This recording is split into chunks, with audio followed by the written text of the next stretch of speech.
Shalom dan selamat pagi saudara-saudari yang terkasih dalam nama Yesus. Saya harap bahwa kita semuanya adalah dalam keadaan baik dan sehat. Selamat datang dalam ibadah online pada hari ini dari tanggal pada 18 Oktober 2020. Untuk petugas minggu depan akan tampil di layar. Berbahagialah kita yang dipercayakan di dalam pelayanan ini. Tuhan memberkati kita. Untuk persembahan online juga dapat kita lihat di layar. Hendaklah kita memberi dengan tulus hati dan bersukacita. Atau jika saudara-saudari memberikan secara tunai dapat diberikan langsung kepada bendahara gereja. Saudara-saudara yang terkasih, firman Tuhan dalam Mazmur 3 ayat 4 berkata, "Tetapi Engkau Tuhan adalah perisai yang melindungi aku. Engkaulah kemuliaanku dan yang mengangkat kepalaku." Kita percaya bahwa firman Tuhan dari Mazmur ini akan memberikan sebuah semangat bagi kita. Ini janji iman yang datangnya dari umat Tuhan. Percayalah bahwa firman ini hidup bagi saudara, bagi saya dan bagi kita semuanya. Selamat menikmati ibadah online pada pagi hari ini. Saya percaya Tuhan memberkati kita semua. Shalom.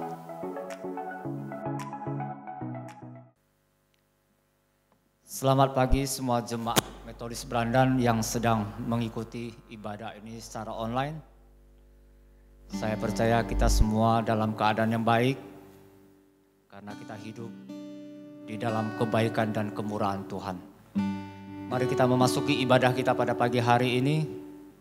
Saya undang semua jemaat untuk bangkit berdiri dan sama-sama kita buka suara, kita membaca pengakuan iman rasuli.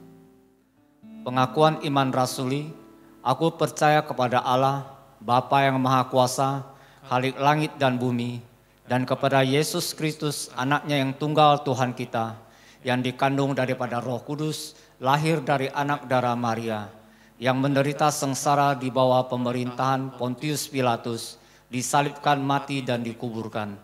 Pada hari yang ketiga, bangkit pula dari antara orang mati, naik ke surga, duduk di sebelah kanan Allah, Bapa yang Maha Kuasa, dan dari sana ia akan datang untuk menghakimi orang yang hidup dan yang mati. Aku percaya kepada Roh Kudus, gereja yang kudus dan am, persekutuan orang kudus, pengampunan dosa, kebangkitan orang mati, dan hidup yang kekal. Amin. Engkau membuat kami menjadi pokok persaudaraan tetangga-tetangga kami, dan musuh-musuh kami mengolok-olok kami. Ya Allah semesta alam, pulihkanlah kami, buatlah wajah-Mu bersinar, maka kami akan selamat. Telah kau ambil pohon anggur dari Mesir, telah kau halau bangsa-bangsa, lalu kau tanam pohon itu. Engkau telah menyediakan tempat bagi dia, maka bakarlah ia dalam-dalam dan memenuhi negeri. Gunung-gunung terlindung oleh bayang-bayangnya, dan pohon-pohon aras Allah oleh cabang-cabangnya. Dijulurkannya ranting-rantingnya sampai ke laut, dan pucuk-pucuknya sampai ke sungai Efrat. Mengapa engkau melanda temboknya, sehingga ia dipetik oleh setiap orang yang lewat? Babi hutan menggerogotinya, dan binatang-binatang di padang memakannya. Ya Allah semesta alam, kembalilah kiranya, pandanglah dari langit, dan lihatlah indahnya pohon anggur ini. Kita bersyukur pada hari ini, kita ada sampai saat ini, kita masih bisa beribadah secara online, kita masih bisa melayani Tuhan, semuanya hanya karena kebaikan dan kemurahan Tuhan di dalam hidup kita. Mari kita naikkan pujian hanya bagi namanya, kita tinggikan namanya, hanya bagi Tuhan segala pujian.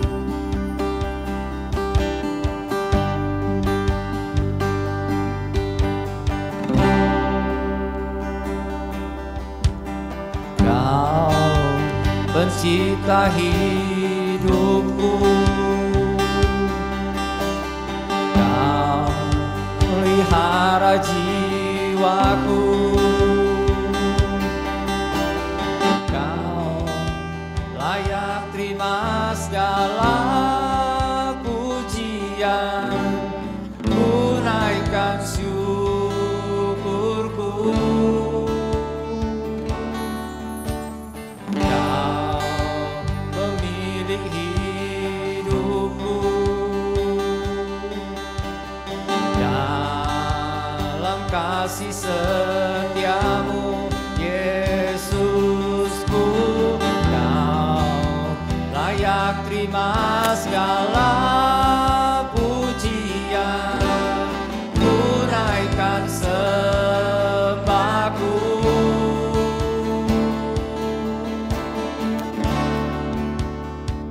Segala pujian dan syukur bagimu, Allah yang mulia, kuduslah namamu.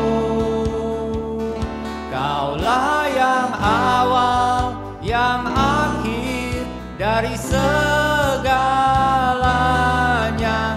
Yesus, kaulah pujian bagimu.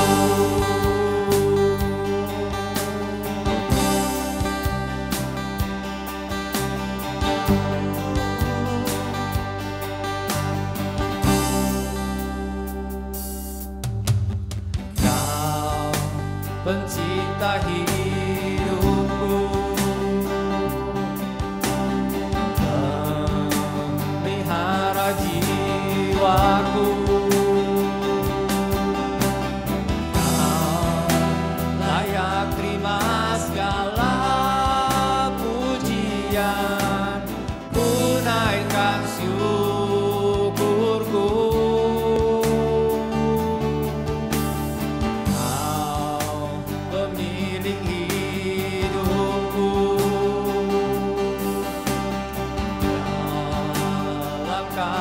Setiamu Yesusku, Kau layak terima segala pujian, ku naikkan sembahku.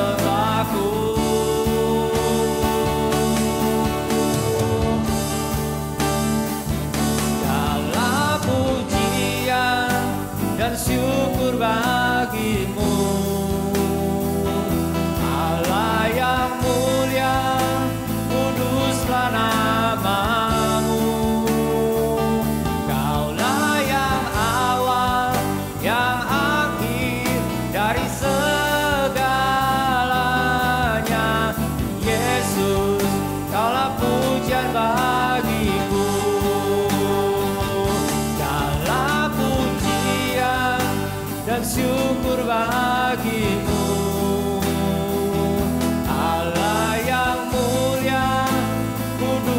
namamu. Kaulah yang awal, yang akhir dari segalanya.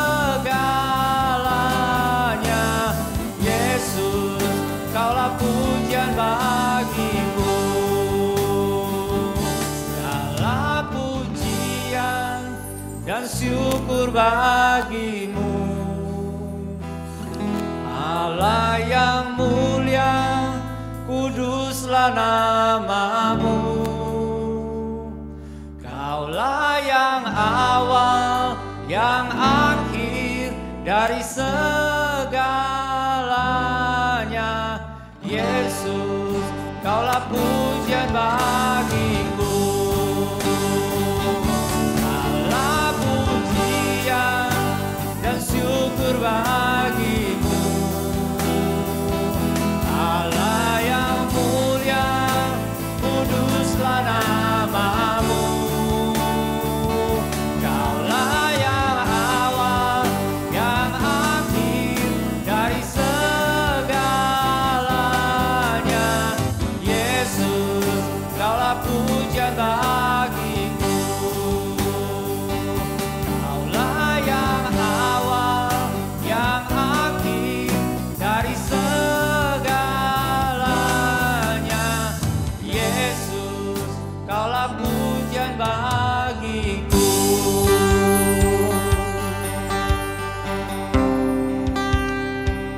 Hanya bagimu Tuhan segala pujian, penyembahan dan ucapan syukur kami. Karena Engkau yang terus menjagai hidup kami dengan kebaikan dan kuasa-Mu. Oleh karena itu Tuhan, kami tidak akan pernah khawatir lagi. Walau apapun yang terjadi di dalam hidup kami. Kami tidak akan pernah takut lagi untuk terus melangkah maju. Karena kami tahu Engkau Tuhan yang perkasa ada di pihak kami. Hadirat-Mu yang penuh kuasa, kami percaya itu yang terus menopang hidup kami. Terima kasih Tuhan. Biarlah segala pujian dan penyembahan kami ini berkenan di hadapan-Mu. Dan segala puji, hormat, dan kemuliaan hanya bagi nama-Mu. Kami rindu terus berada di dalam hadirat-Mu Tuhan. Karena di sanalah kami merasakan ketenangan di dalam jiwa kami. Kami tidak khawatir lagi, kami tidak takut lagi Tuhan. Karena Engkau ada beserta dengan kami.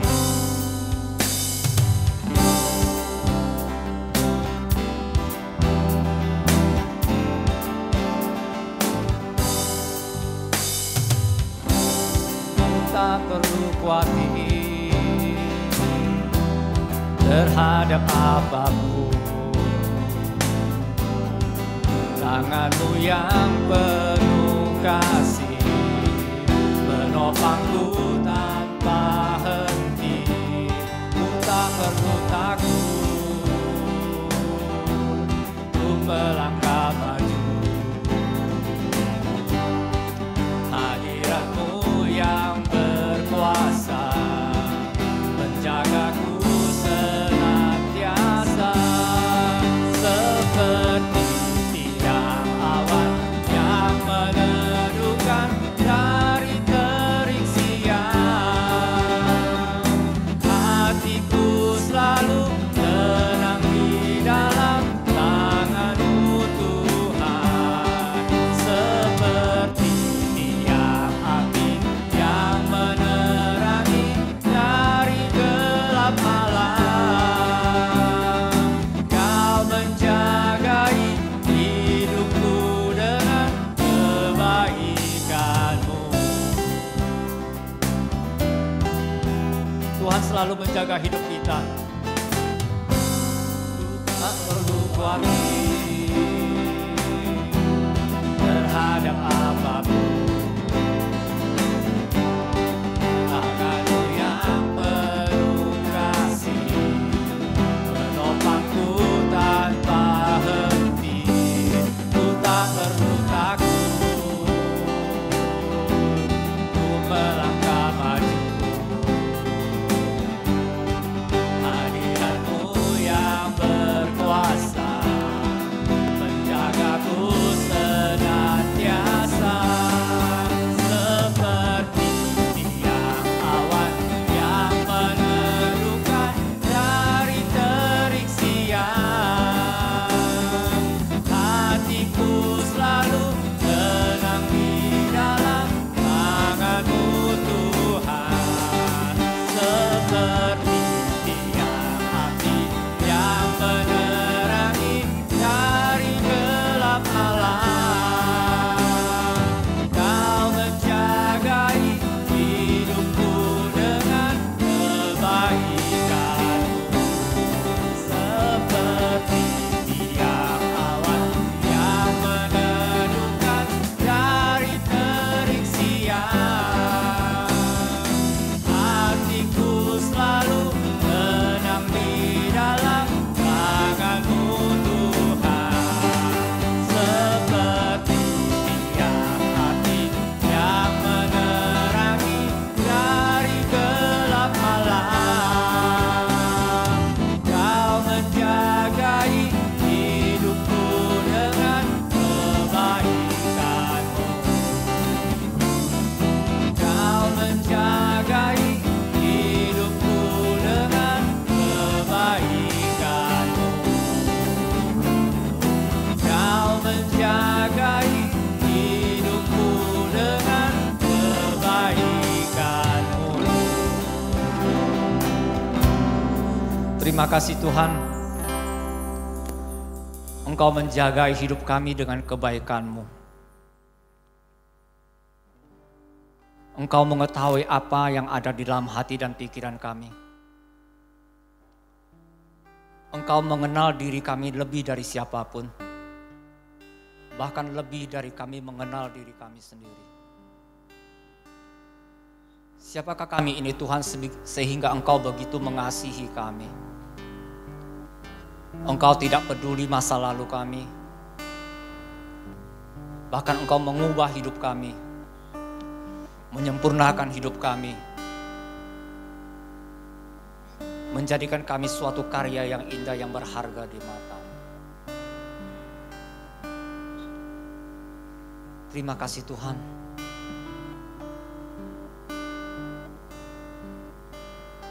Kami percaya sepenuhnya kepadamu.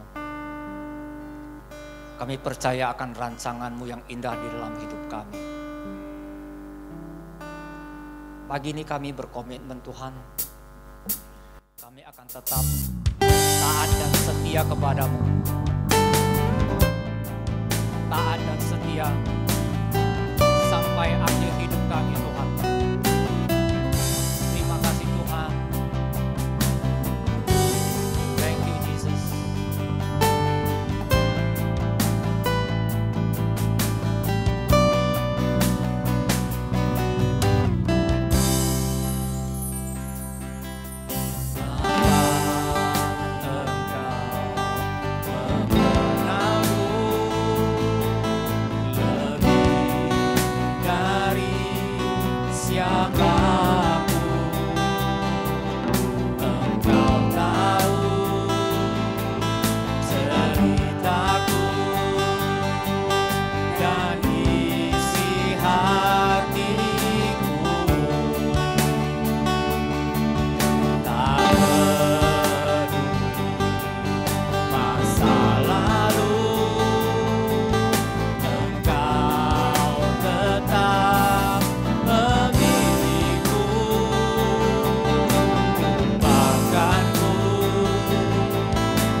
Selamat pagi Bapak Ibu Saudara-saudari yang terkasih dalam Yesus Kristus. Kita akan sama-sama merenungkan firman Tuhan pada pagi hari ini. Dan terlebih dahulu mari kita bersatu di dalam doa. Tuhan, kami datang ke hadirat-Mu, kami mau mendengarkan firman-Mu. Berbicaralah kepada setiap di antara kami melalui firman ini. Jaga hati dan pikiran kami supaya bisa fokus mendengarkan firman ini. Dan juga pakai hamba-Mu bisa dengan bahasa sederhana menyampaikan firman ini. Kami serahkan waktu ini ke dalam tangan-Mu. Di dalam nama Tuhan Yesus kami berdoa. Amin. Bapak, Ibu, Saudara-saudari, kita akan merenungkan satu tema firman Tuhan, yaitu menjaring angin. Ayat firman Tuhan diambil dari Pengkhotbah pasal 5 ayat 15 sampai yang ke-17. Pengkhotbah pasal 5, mari kita lihat ayat yang ke-15 sampai yang ke-17. Saya akan membacakan kepada kita dari 15b, ya. Pengkhotbah pasal 5 ayat 15b sampai yang ke-17. Dan apakah keuntungan orang tadi yang telah berlelah-lelah menjaring angin?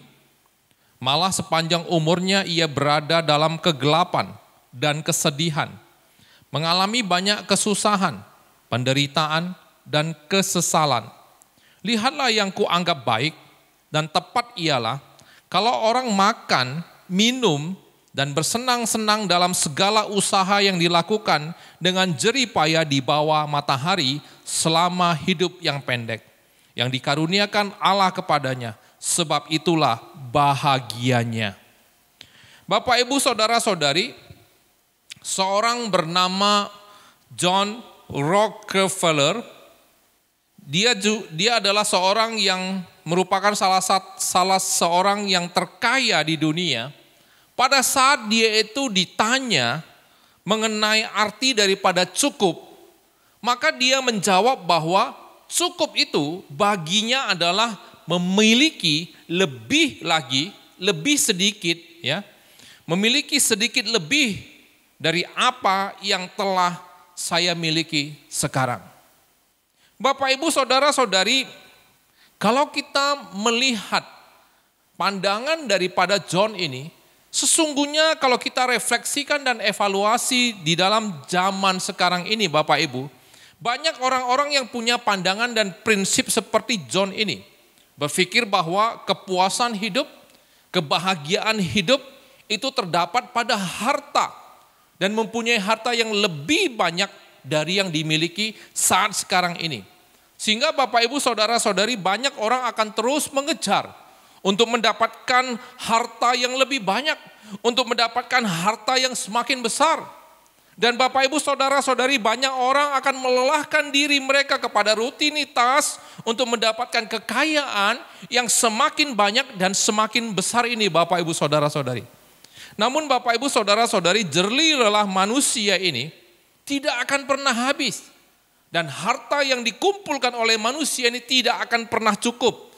Ini seperti yang dikatakan oleh firman Tuhan di dalam Pengkhotbah 5 ayat 9 yang mengatakan siapa mencintai uang tidak akan puas dengan uang. Dan siapa mencintai kekayaan tidak akan puas dengan penghasilannya. Bahkan Bapak, Ibu, Saudara-saudari, kekayaan ini terkadang itu menjadi kecelakaan sendiri bagi pemiliknya. Dan ini juga yang dikatakan oleh firman Tuhan ayat yang ke-12. Kekayaan yang disimpan oleh pemiliknya menjadi kecelakaannya sendiri. Bapak, Ibu, saya pernah mendengar seorang pengkhotbah wanita, dia memberikan kesaksian ataupun contoh dari peristiwa yang terjadi di tahun 2018. Di mana peristiwa terjadinya gempa di Palu. Dan Bapak, Ibu, Saudara-saudari, pengkhotbah ini mengatakan bahwa pada saat gempa di Palu itu terjadi, ada pemilik daripada restoran bintang 5 yang setiap hari pelanggannya itu begitu banyaknya.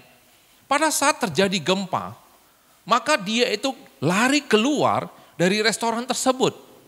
Tapi orang yang ada di sekitar dia itu Bapak Ibu Saudara-saudari melihat.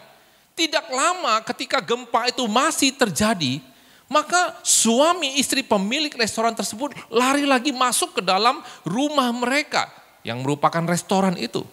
Dan Bapak Ibu Saudara-saudari sampai akhirnya bangunan daripada restoran itu ambruk dan mereka juga tidak keluar.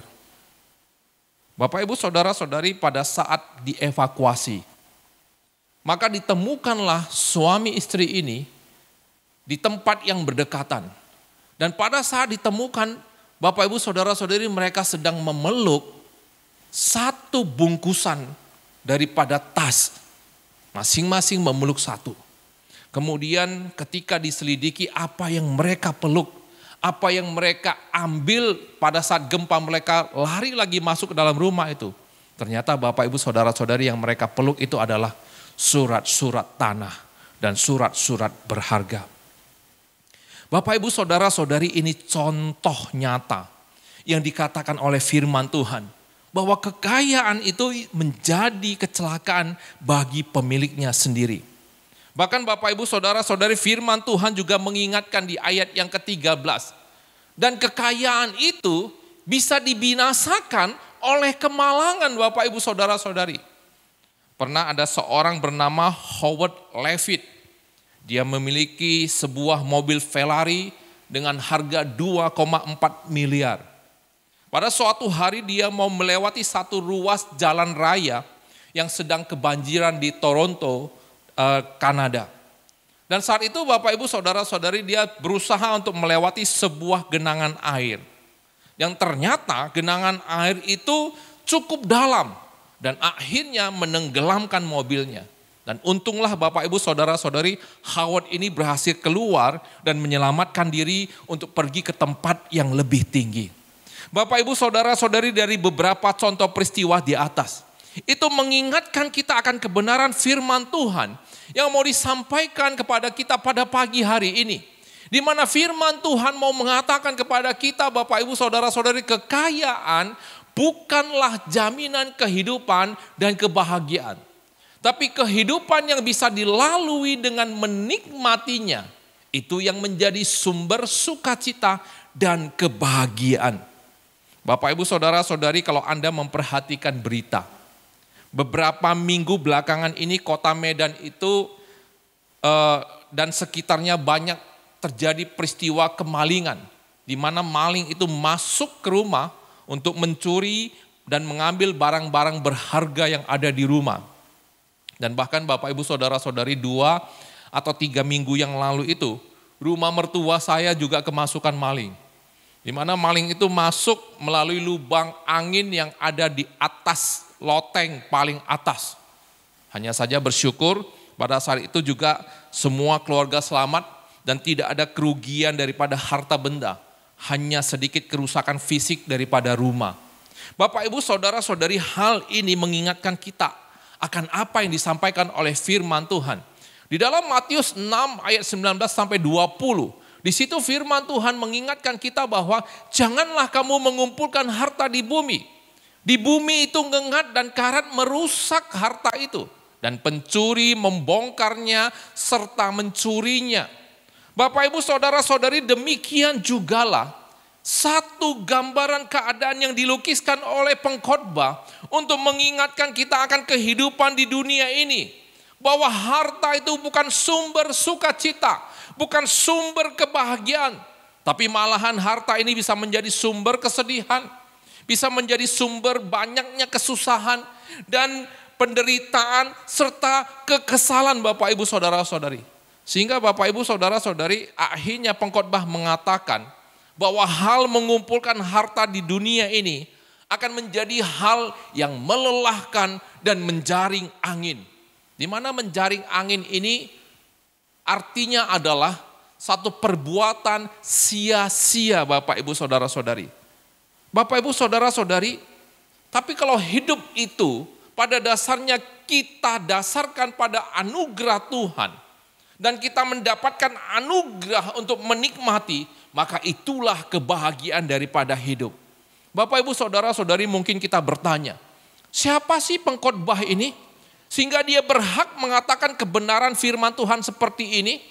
Bapak Ibu saudara-saudari, pengkhotbah ini dia adalah seorang raja, di mana dia berkuasa untuk seluruh wilayah yang ada di daerahnya pada saat dia berjaya, Bapak Ibu. Dan pada saat itu tidak ada satu bangsa pun yang tidak takluk kepada raja ini. Dan tidak ada satu bangsa pun yang tidak memberikan upeti kepada kerajaan yang dipimpinnya. Dan pada saat itu Bapak Ibu saudara-saudari, Alkitab menggambarkan akan banyaknya harta yang dimilikinya itu. Di mana Alkitab mengatakan bahwa emas dan perak itu banyaknya seperti batu yang ada di pinggir jalan. Bapak Ibu saudara-saudari, kalau kita melihat di pinggir jalan itu, batu itu ada di mana-mana. Dan kekayaan daripada pengkhotbah ini digambarkan seperti banyaknya batu di pinggir jalan. Dengan kata lain, firman Tuhan mau mengatakan bahwa pengkhotbah ini begitu kayanya. Bahkan Bapak Ibu saudara-saudari, di dalam hal kenikmatan hidup yang dimiliki oleh pengkhotbah ini, itu melebihi semua manusia yang pernah hidup pada zaman itu, Bapak Ibu. Di mana di dalam firman Tuhan dikatakan dia menikahi 700 putri bangsawan. Dia memiliki 300 orang selir, Bapak Ibu saudara-saudari. Jadi kalau kita melihat pengkhotbah, dia adalah seseorang yang sudah merasakan kekayaan, sudah merasakan kenikmatan dunia melebihi manusia yang ada pada zamannya. Tapi Bapak Ibu saudara-saudari, di dalam pencapaian ini malah pengkhotbah menyimpulkan di dalam ayat yang ke-17 akan arti dan kebahagiaan hidup. Dia mengatakan di ayat ke-17 bahwa lihatlah, yang kuanggap baik dan tepat ialah kalau orang makan, orang minum, dan bersenang-senang dalam segala usaha yang dilakukannya dengan jerih payah di bawah matahari selama hidup yang pendek, yang dikaruniakan Allah kepadanya, sebab itulah kebahagiaan. Maksudnya Bapak Ibu saudara-saudari, kehidupan yang bahagia itu yang dikatakan oleh pengkhotbah melalui ayat ini mau mengatakan bahwa menikmati kehidupan yang dianugerahkan oleh Allah kepada kita, itulah kebahagiaan daripada hidup ini. Dan di dalam hal menikmati hidup, bahkan pengkhotbah itu secara pribadi membandingkan kehidupan orang yang bekerja dengan susah payah itu, dengan dirinya sendiri itu, dibandingkan dengan dirinya selaku orang kaya. Di mana dia mengatakan bahwa enak tidurnya orang yang bekerja, baik ia yang makan sedikit maupun banyak. Tapi dia menyatakan akan dirinya, tetapi kekenyangan orang kaya sekali-kali tidak membiarkan dia itu tidur. Bapak Ibu saudara-saudari, pada saat merenungkan akan firman ini, terkadang saya mengiyakan apa yang dikatakan oleh pengkhotbah ini. Bapak Ibu, saya sering itu menunggu abang ipar atau kakak ipar di depan Brastagi Supermarket pada saat ada titipan barang dari Binjai ke Medan begitu ya. Dan pada saat ada barang yang dititip, maka tempat kami berjumpa itu adalah di halte bus yang ada di depan Brastagi Supermarket. Pada pagi hari lebih kurang pukul 8 lewat sampai 9 Bapak Ibu. Saya sering menemukan akan tunawisma yang tidur di bangku daripada halte bus ini. Dan Bapak Ibu tahu, mereka hanya tidur berlapiskan apa? Berlapiskan selimut yang pada dasarnya akan basah, akan dingin, terkena oleh hujan dan angin. Tapi Bapak Ibu saudara-saudari, saya melihat dia tidur sampai pukul 8, sampai pukul 9. Dengan suara-suara daripada mobil yang berlewatan, dengan orang yang sedang melewati tempat dia tidur dengan begitu nyenyaknya. Tapi terkadang Bapak Ibu saudara-saudari, kalau kita melihat, akan merefleksikan kehidupan kita. Kita tidur dengan ruangan yang begitu bagus. Kita tidur di tempat tidur yang lumayan nyaman. Ada AC-nya, bersih. Tapi terkadang dan sering sekali Bapak Ibu saudara-saudari, kita tidak bisa tidur senyenyak akan orang-orang tunawisma ini Bapak Ibu saudara-saudari. Jadi kalau kita melihat Bapak Ibu saudara-saudari, walaupun orang-orang ini di dalam keterbatasannya, tapi mereka bisa menikmati kehidupan yang ada. Oleh sebab itu Bapak Ibu Saudara-saudari, di dalam kebenaran firman Tuhan ini mau mengatakan bahwa kebahagiaan tidak tergantung kepada kekayaan. Bahkan terkadang orang yang mengejar kepada kekayaan ini, itu dikatakan adalah usaha yang sia-sia, yaitu usaha menjaring angin. Demikian juga Yesus menggambarkan kehidupan daripada orang yang bertumpu pada kekayaan dalam kehidupan. Dan Yesus menggambarkan ini dengan ilustrasi orang kaya yang bodoh. Di mana dikatakan oleh Yesus bahwa ada satu orang yang sangat kaya, yang uangnya banyak sekali. Dan dia pada saat itu sedang bingung bagaimana cara menyimpan hartanya, bagaimana untuk mengurus daripada semua hartanya. Maka Bapak Ibu di dalam perumpamaan ini dikatakan dia membuat satu lumbung, satu gudang yang begitu besar sekali dan bisa menampung akan semua harta yang dimilikinya. Dan setelah dia membangun semuanya ini, dia mengatakan kepada dirinya, "Hai jiwaku, engkau sudah bisa untuk tidur enak dan menikmati semua harta yang ada untuk bertahun-tahun." Tapi pada saat itu Bapak Ibu Saudara-saudari, firman Tuhan mengatakan, pada saat itu juga, maka Tuhan mengatakan kepada orang kaya itu, pada malam hari ini juga, maka jiwamu akan diambil dan semua yang engkau punya tidak akan engkau bawa. Bapak Ibu Saudara-saudari, sesungguhnya perumpamaan ini mau menasehati kita supaya kita itu tidak tamak. Mau menasehati kita supaya kita itu tidak menggantungkan kehidupan pada kekayaan. Dan Yesus itu pada dasarnya mau menasehati kita supaya kita tidak mengumpulkan harta untuk diri kita sendiri. Tapi Yesus mau menasehati kita supaya kita mengumpulkan harta di surga dan kaya di hadapan Allah, Bapak Ibu Saudara-saudari. Oleh sebab itu dari firman Tuhan ini pada pagi hari ini, sesungguhnya firman ini mau mengingatkan kita bahwa kebahagiaan itu bukan berasal dari kekayaan, tapi berasal dari anugerah Allah dalam kehidupan kita dan anugerah Allah bagi kita untuk menikmati kehidupan itu. Oleh sebab itu ada dua hal yang harus kita perhatikan dan dua hal yang harus kita lakukan dalam kehidupan ini, Bapak Ibu Saudara-saudari. Khususnya bagi kita orang-orang muda yang sedang memupuk mungkin karir dan usaha kita. Bapak Ibu Saudara-saudari, yang pertama kita diingatkan, jangan mengejar kehidupan kaya dengan cara pintas dan jalan tidak halal. Dan jangan kita mengumpulkan kekayaan dengan melanggar kebenaran firman Tuhan.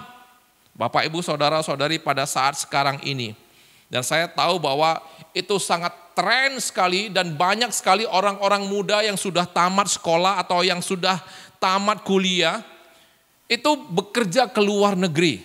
Bekerjanya kemana? Ke tempat di mana pengelolaan daripada perjudian.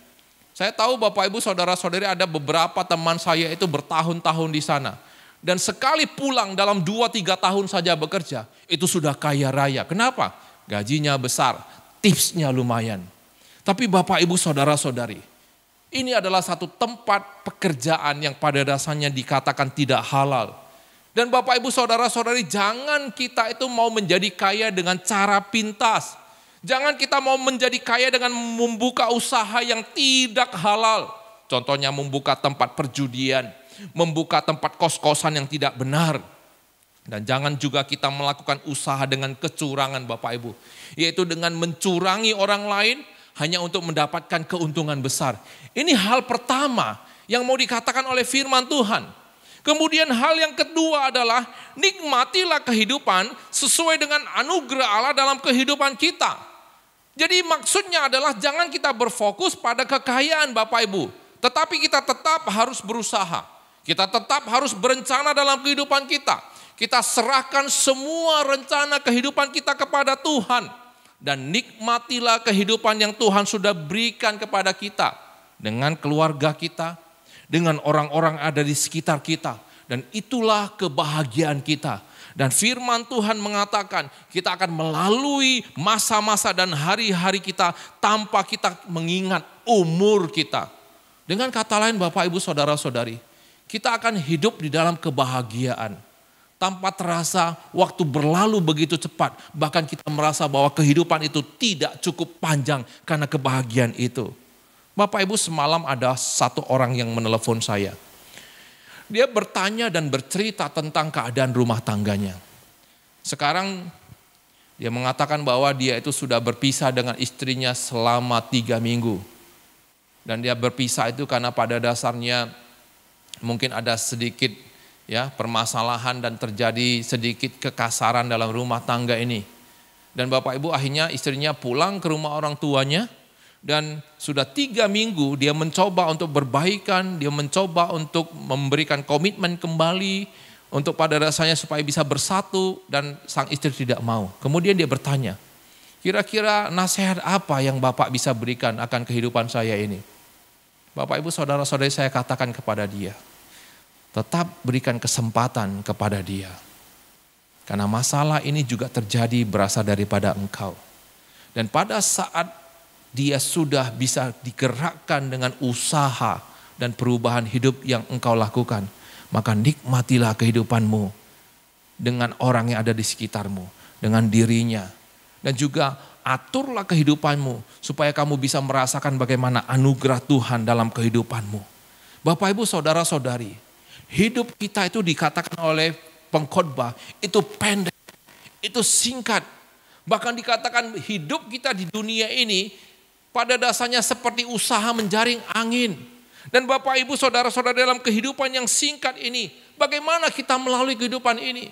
Bapak Ibu, setiap kali saya pulang ke Medan berkumpul dengan keluarga, saya selalu berusaha menciptakan satu kenangan-kenangan indah, satu momen-momen indah di dalam kehidupan keluarga kami.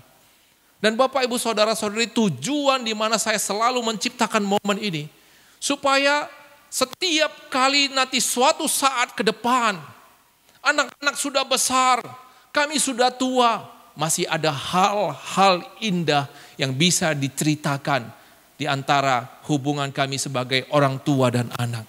Dan Bapak Ibu saudara-saudari, inilah kebahagiaan yang pada dasarnya bisa kita rasakan dalam kehidupan keluarga.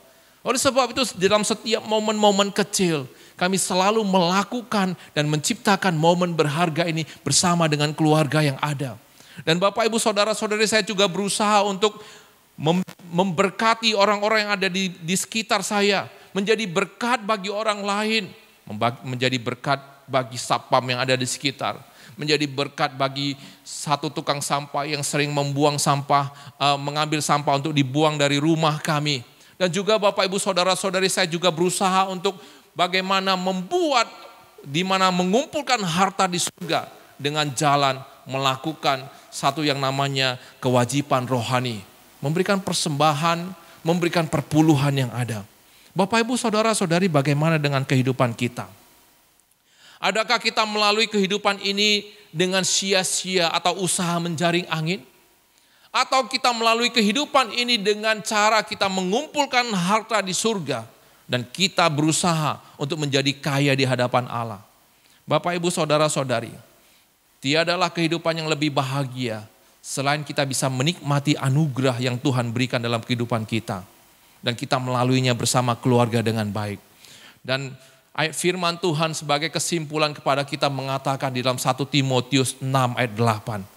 Asal ada makan dan pakaian, cukuplah. Bapak Ibu saudara-saudari, secara sederhana kalau kita berpikir akan firman Tuhan ini, itu mau mengatakan kepada kita kalau ada makanan, ada pakaian, cukuplah. Tapi ini jangan ditafsirkan secara negatif Bapak Ibu. Tapi kita harus melihat bagaimana sebenarnya firman Tuhan ini, dan ayat selanjutnya mau mengatakan kepada kita apa? Bersyukurlah akan keadaan yang sudah kita peroleh. Karena di ayat terakhir dikatakan bahwa cinta uang adalah akar daripada kejahatan dan juga sumber daripada ketamakan.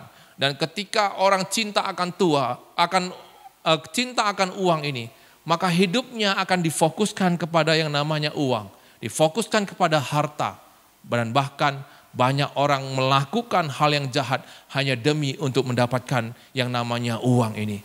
Tapi Bapak Ibu saudara-saudari, kebahagiaan bukan berasal dari itu.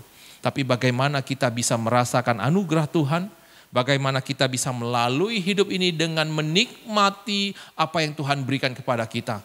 Maka kebahagiaan itu akan ada dalam kehidupan kita. Mari kita berdoa. Tuhan, terima kasih untuk firman-Mu. Di mana firman-Mu ini pada dasarnya mengingatkan kepada kami bahwa hidup yang paling berharga ini bukanlah apa yang kami miliki di dunia ini. Bukanlah seberapa banyak harta dan kekayaan kami. Tapi kebahagiaan itu berasal daripada ketika kami bisa menikmati anugerah Tuhan dalam kehidupan ini. Dan ketika kami diberikan anugerah untuk menikmati kehidupan ini. Tuhan ajarkan kami, orang-orang percaya kepada Engkau, supaya senantiasa bersyukur kepada Engkau. Supaya senantiasa mencukupkan kehidupan kami dengan apa yang ada pada kami. Dan kami juga bukan hidup hanya untuk diri kami sendiri. Tapi kami bisa hidup untuk mengumpulkan harta di surga. Kami bisa untuk kaya di hadapan Tuhan.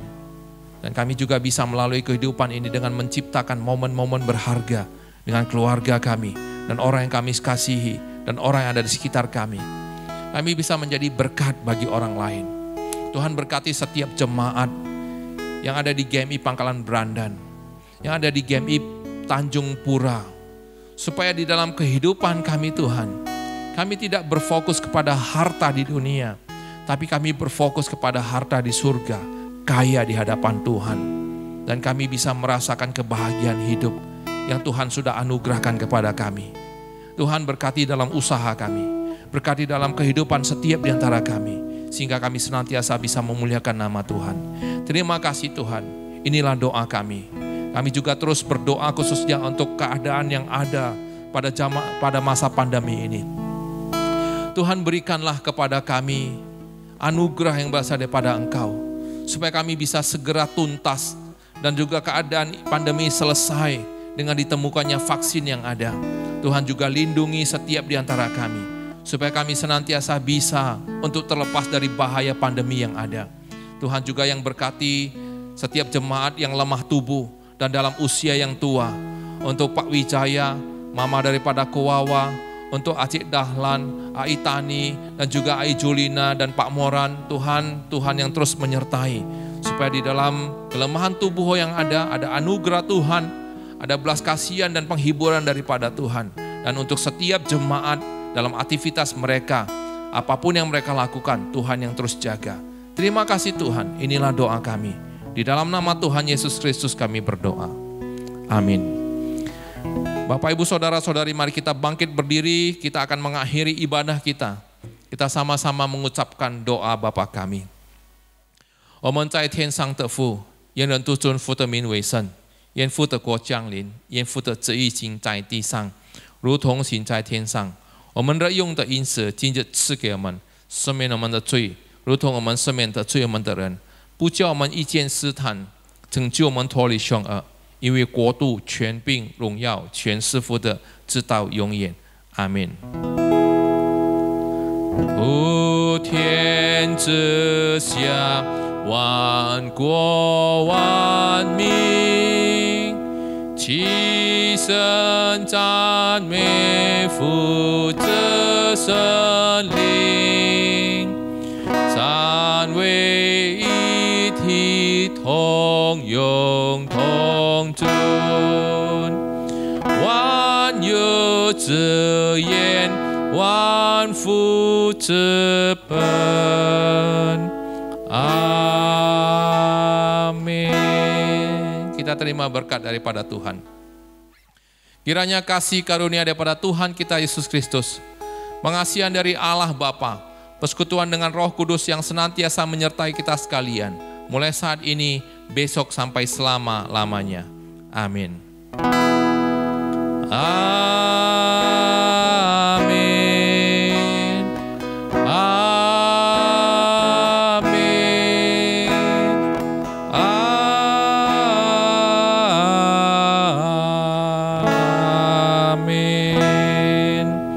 Amin. Silakan duduk saat teduh Bapak Ibu Saudara-saudari.